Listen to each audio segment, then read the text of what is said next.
protesters being well behaved while their immigrant neighbors get carted off to concentration camps. Shame to that! Fuck Tom Homan! Fuck Tom Homan! We want justice, you say how? We want justice, you say how? Drop all the charges now! Drop all the charges now! So drop the charges refers to dropping the charges on Nikema Levy-Armstrong, to all of our Black Liberation Movement journalists, to people who are documenting the real crimes against our people, against all people who are facing ICE terror, because a threat to any of us is a threat to all of us. What? Hey! So the Minnesota Sheriff's Association met on February 2nd to discuss disordering agreement, which would allow county jails to hold immigration enforcement targets for up to 48 hours after the scheduled releases from state custody, and provide ICE with reasonable access to all detainees and inmates for the purposes of immigration enforcement. Shame! In addition to this, ICE guards in plain clothes abducted 2 people within the Hennepin County Government Center yesterday, which is a crime. Hennepin County Attorney Moriarty pointed out this is in direct violation of Minnesota state law and would allow immigrants to be deported merely if they're alleged to have committed a crime. The BOA and the 287G agreements that 8 Minnesota counties have already signed in the past enables cooperation with ICE, would embolden state and local law enforcement to racially profile, which they're already doing already. What the fuck? They're already killing citizens. They're killing non-citizens. And this is clear that their bullets are set on us. And they're set on the people and trying to prevent us from protesting. So can I hear a hell no? No!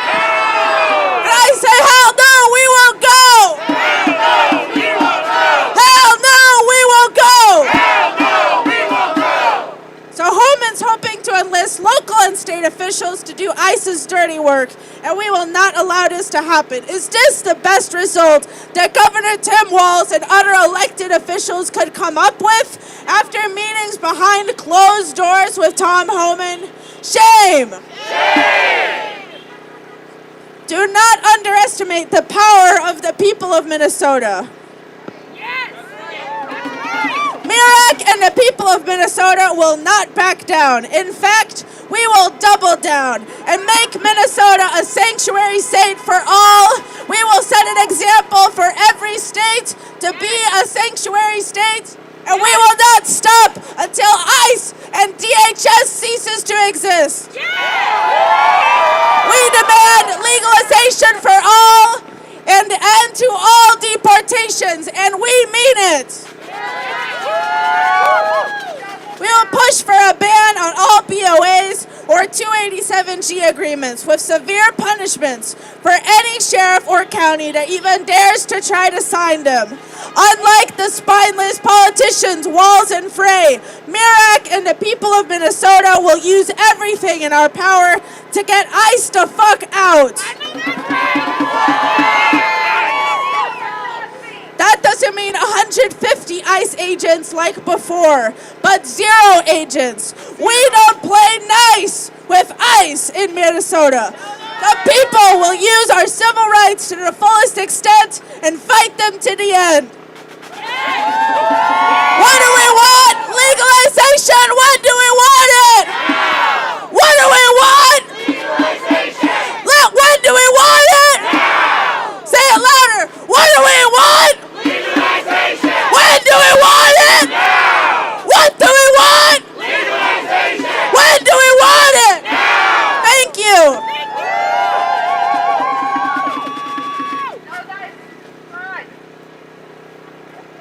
Everything okay over there? Okay. All right.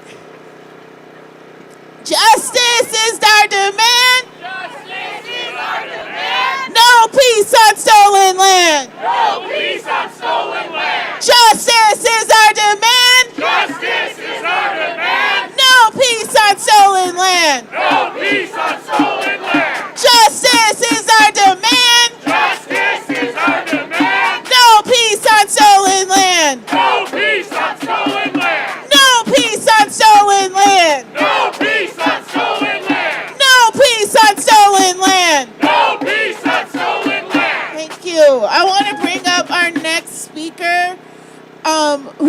in the fight for police accountability and for justice for those who've been stolen by the police for 5 years.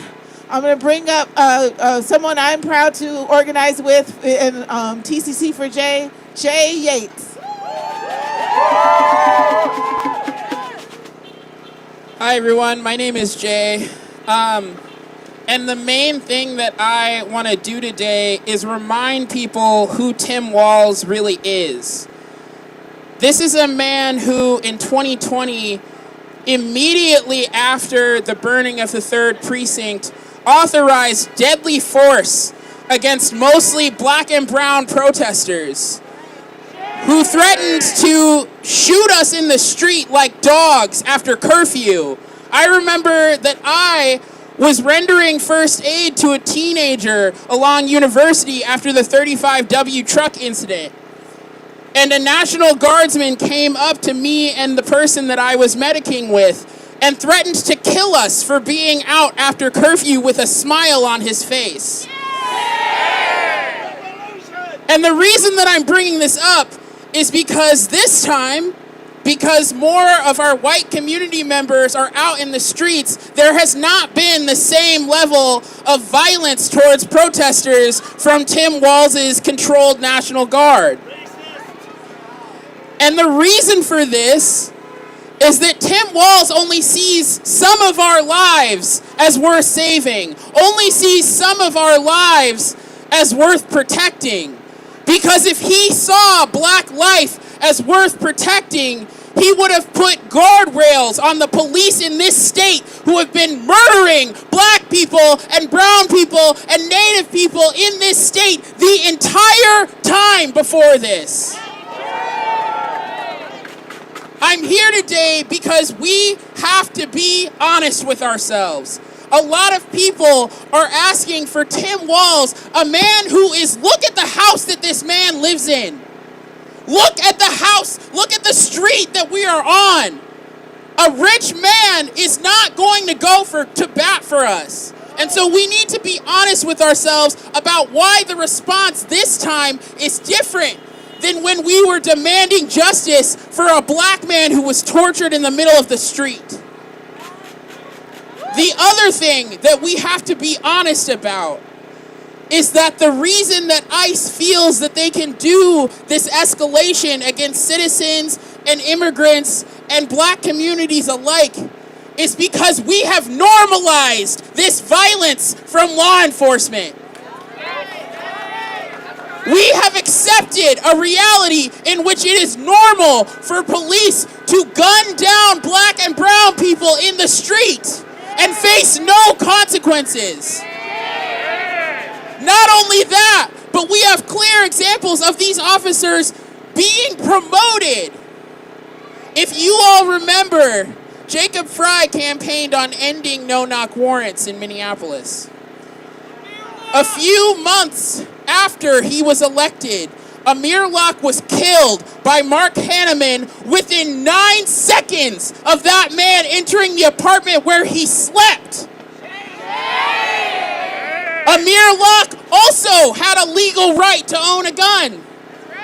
Amir Locke was also doing absolutely nothing wrong.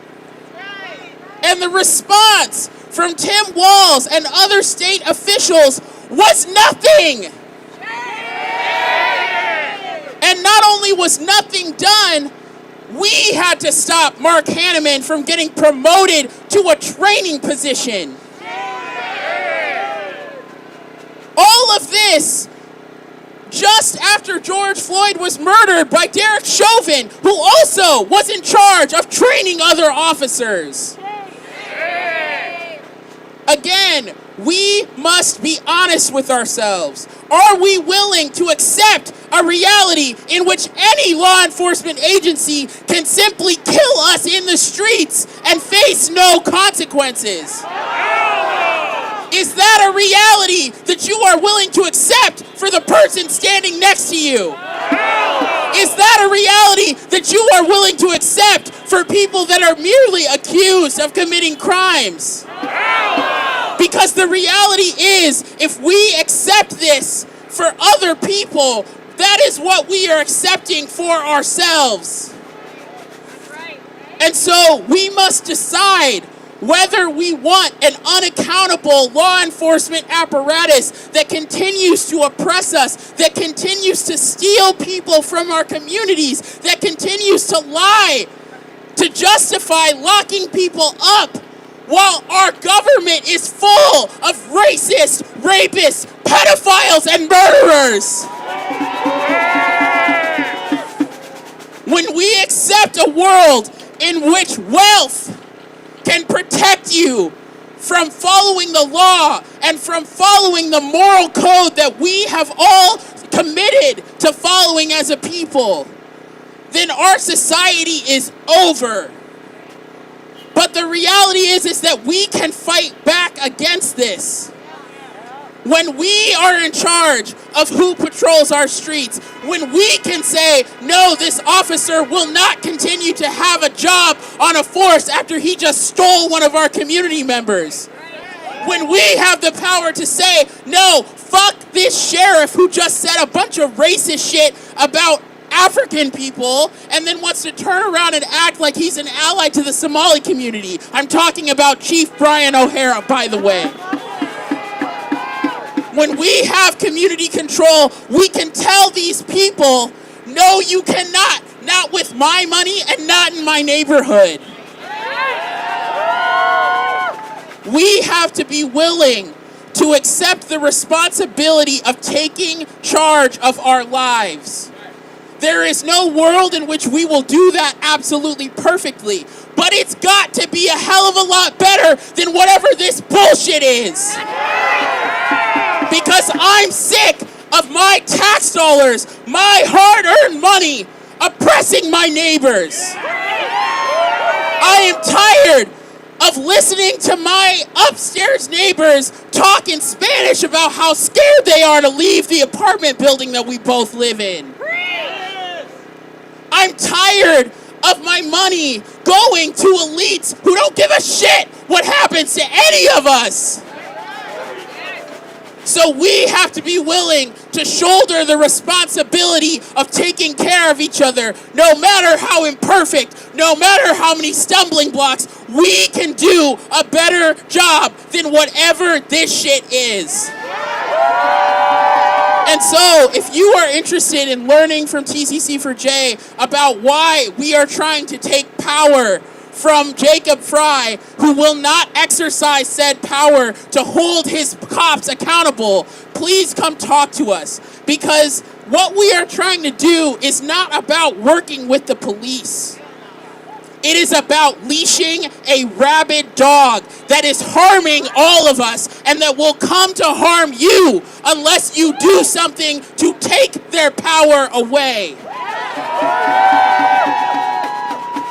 In 2020, I'm going to end with this. In 2020, we had a noise demo outside of Governor Walz's mansion back here. And he had a lot to say in the press about it. And at the time, I was exhausted from daily protests, from doing mutual aid, from being out in these streets. And I came up with a chant that's based off of a meme. And it's, I don't get no sleep because of walls. Walls don't get no sleep because of me. I don't get no sleep because of walls. Walls don't get no sleep because of me. I don't get no sleep because of walls. Walls don't get no sleep because of me. All right. Thank you. In conclusion, I just wanted to say really quick, thank you so much to Mirak for inviting TCC4J to this event. It is so critical that we connect the two struggles that we are waging against law enforcement in this state, and that we work together to not only strengthen the separation ordinance, but to also lay the groundwork for abolishing both of these institutions that are destroying the lives of us and our neighbors. So thank you for having me, and I'm going to hand it back to our MCs. Give it up for Jay! Woo! The fight to abolish ICE, the fight for community control of the police, the fight for freedom in Palestine, the fight for native sovereignty, the list goes on. They are all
Resistance is a human right! Resistance is a human right. Hi everyone, my name's Lena and I'm a member of the Minnesota Anti-War Committee. I'm also a child of Lebanese immigrants who migrated to the U.S. to escape U.S.-funded terrorism in Lebanon. Lately, as U.S.-funded terrorism has made itself at home in Minnesota, I've been thinking a lot about the first two lines of the famous poem by the martyred Palestinian professor and poet Rafah al-Harir. The poem's called If I Must Die, and the first two lines are, if I must die, you must live. Since the day that Renée Good was murdered by ICE, the streets of Minneapolis have been alive. That's right. Despite the very real threat of retaliatory state violence, Minnesotans have refused to be intimidated into complicity. That's right. Yes. We quickly banded together to mobilize and organize our communities, to keep each other safe, and to make clear our demands for ensuring justice. Simultaneously, the White House banded its 4 brain cells together to demonize Renée and Alex's acts of righteous resistance, painting them as terrorists for protecting our neighbors. The White House has been concocting narratives that necessitate ignoring the things we've seen with our own eyes. Narratives that seek to assert that if we resist state terror, we become legitimate targets for state terror. Living under ICE's occupation in our state is certainly a very surreal experience for many of us. But the playbook is no different than the terror campaigns the U.S. has conducted abroad for decades. This has been particularly evident in Palestine.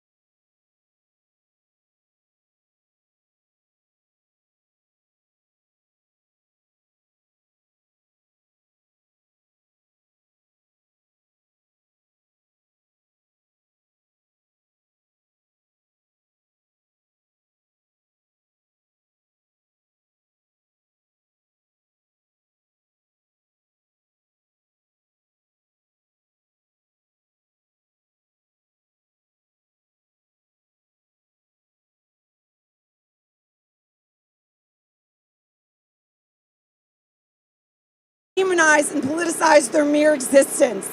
It's happening in Palestine, Iran, Somalia, Lebanon, Venezuela, Cuba, right here in Minnesota. The message from our ruling class is the same. They're saying to us all repeatedly, your resistance is a crime. Do we believe that? No! Is resisting fascism a crime? No! Are ICE and CBP bringing peace and prosperity to Minnesota? No! Do we believe that the Trump administration ever acts out of any interest to ensure peace and prosperity for working class and oppressed peoples? No! Walls should know that there is no negotiating with fascists. The U.S. has made that evident through a practice of routinely abandoning its allies when they no longer serve a purpose for the imperialist project. We can look to northern Syria, where the Kurdish population who helped the U.S. fight ISIS during the Syrian civil war was just tossed to the wolves by the U.S. The Kurds, like Syria's other religious and ethnic minority groups, are now left to fight against their own ethnic cleansing at the hands of the new Syrian interim government overseen by U.S. envoy Tom Barak. And you might recognize that name, not from any of his notable diplomatic work in Turkey, Syria, or Lebanon, but from him being in the Epstein files. Shame!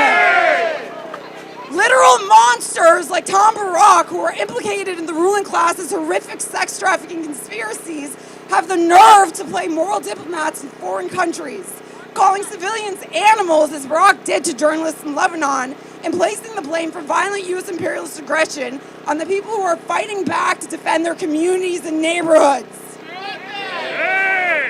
Another frequent freak in the files is Peter Thiel, the co-founder of Palantir.